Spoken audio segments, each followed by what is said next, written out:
this application by using these are all the conditions.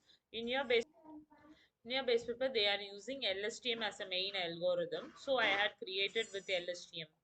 So first we have to execute simulation.py file. So I'm just opening Anaconda prompt over here.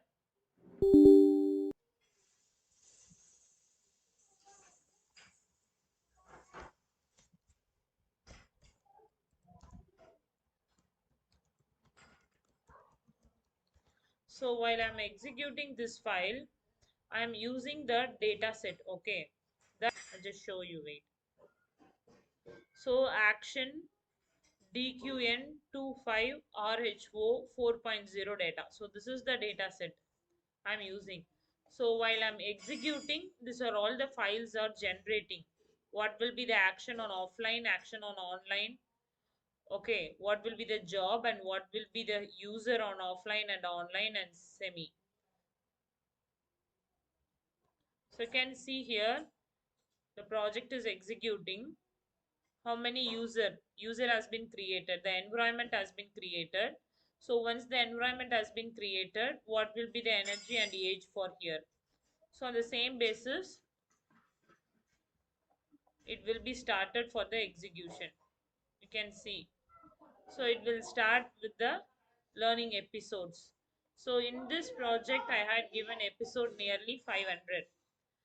This simulation is worked only with the use of offload. Okay, so on a mean same time I am executing with another command prompt for the LSTM. So this will be the function of Python lstm.py I am executing. So here also total time of user from 0 to 4 user has been created, the environment has been created, and again the training process is started with the episode number 92 till 92 it is executed. So here it's executed till 56. So this will be the existing file and this will be the proposed file. By using LSTM we are executing over here, by using normal offload we are executing here. Once this is completed, then we can create a